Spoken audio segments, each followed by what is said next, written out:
আমাৰ এই দিৰাকৰ পৰা যেতিয়ালৈকে আমাৰ যিসকল আমাৰ মৰাণ ছাত্ৰ সন্থা যিসকল আমাৰ সতীৰ্থক ধৰি তেওঁলোকে আটক কৰি ৰাখিছে তেওঁলোকে যেতিয়ালৈকে মুকলি আকাশৰ তললৈ বিনা চৰ্তত মুকলি কৰি নিদিয়ে তেতিয়ালৈকে আমি গণতান্ত্ৰিক আন্দোলন কৰি ৰাখিম।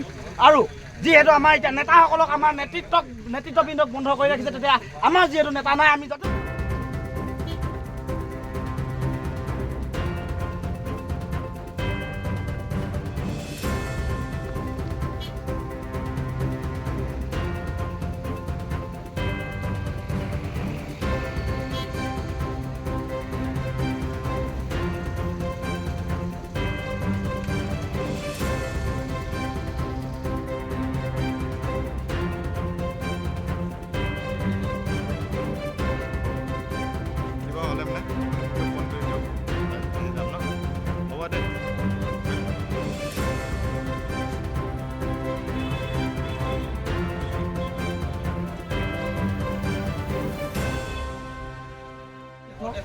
আমাৰ হয়তো 150 জনকে তিনিচুকীয়া জিলা প্ৰশাসনে আটক কৰি ৰাখিছে।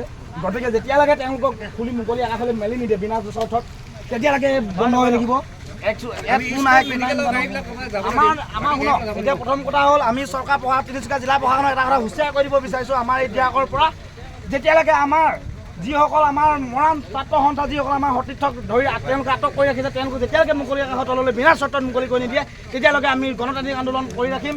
আৰু যিহেতু আমাৰ এতিয়া নেতাসকলক আমাৰ নেতৃত্ববৃন্দক বন্ধ কৰি ৰাখিছে, তেতিয়া আমাৰ যিহেতু নেতা নাই আমি য'তে মন যায় ত'তে বন্ধ কৰিম। তিনিচুকীয়া জিলা প্ৰশাসনে যেতিয়ালৈকে আমাৰ নেতৃত্ববৃন্দক মুকলি আকাশৰ তললৈ এৰি দিব তেতিয়ালৈকে তিনিচুকীয়া জিলা প্ৰশাসন সমগ্ৰ তিনিচুকীয়া জিলা অশান্তি আমি কৰি থাকিম।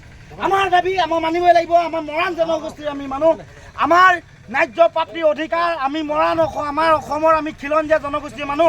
গতিকে আমাক এছটি লাগিব, আমাক স্বাস্থ্য পৰিষদ লাগিব। আমাৰ যিসমূহ দাবী আছে আমি খিলঞ্জীয়া জনগোষ্ঠীৰ মানুহ, আমাৰ এই দাবীসমূহ যেতিয়ালৈকে আমাৰ পূৰণ নকৰিব চৰকাৰে, অসম চৰকাৰ আৰু ভাৰত চৰকাৰে যেতিয়ালৈকে আমাৰ পূৰণ নকৰিব এই দাবীসমূহ যেতিয়ালৈকে আমাৰ অধিকাৰসমূহ আমাক নিদিব তেতিয়ালৈকে আমি আমাৰ অধিকাৰ সাব্যস্ত কৰিবৰ কাৰণে আমাৰ অধিকাৰখিনি আজৰি আনিবৰ কাৰণে আমি যিকোনো পৰিস্থিতি যেনেকুৱা ধৰণৰ চৰকাৰৰ লগত মোকাবিলা কৰিবৰ কাৰণে আমি সদায় প্ৰস্তুত আছোঁ।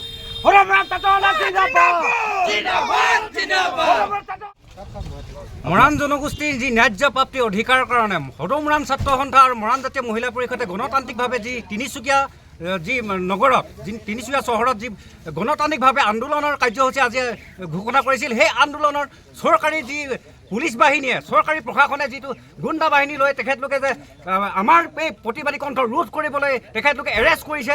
গতিকে আমি মৰাণ ছাত্ৰ সন্থাই আমি দিৰাক আঞ্চলিক লেকাঙাতে আমি মৰাণ জনগণে আমি প্ৰশাসনক সুকিয়াই দিছোঁ। আমি এই দিৰাক গেটত আমি অনিৰ্দিষ্টকালীন বন্ধ কৰিবলৈ বাধ্য হ'ম। অতি শীঘ্ৰে তেখেতলোকক বিনা চৰ্তে মুকলি কৰি দিয়ক। আমি মৰাণ জনগোষ্ঠীৰ ষষ্ঠ অনুসূচীভুক্ত স্বায়ত্ব শাসনৰ যি দীৰ্ঘদিনীয়া দাবী, বছৰ বছৰ ধৰি মৰাণ জনগণে যি কষ্ট কৰি আহিছে, বছৰ বছৰ ধৰি 6 জনগোষ্ঠী জনজাতিকৰণৰ কাৰণে 6 জনগোষ্ঠীয়ে অসমৰ খিলঞ্জীয়া ঠিক তেনেদৰে অৰুণাচলত বসবাস কৰি অহা যি মৰাণসকলৰ পিয়াচি প্ৰদানৰ দাবীত বছৰ বছৰ ধৰি সংগ্ৰাম কৰি আহিছে।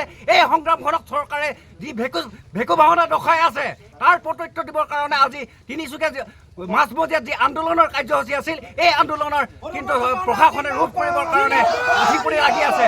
ইতিমধ্যে আমাৰ বহু মৰাণ ছাত্ৰ সন্থা আৰু মৰাণ জাতীয় মহিলা পৰিষদৰ কৰ্মীসকলক এৰেষ্ট কৰি ৰাখিছে। গতিকে আমি জিলা প্ৰশাসনক সুকিয়াই দিছোঁ, অতি শীঘ্ৰে তেখেতলোকক বিনা চৰ্তে মুকলি কৰি দিয়ক, অন্যথা আমি প্ৰতিটো ৰাষ্ট্ৰীয় ঘাইপথ বন্ধ কৰিবলৈ বাধ্য হ'ম।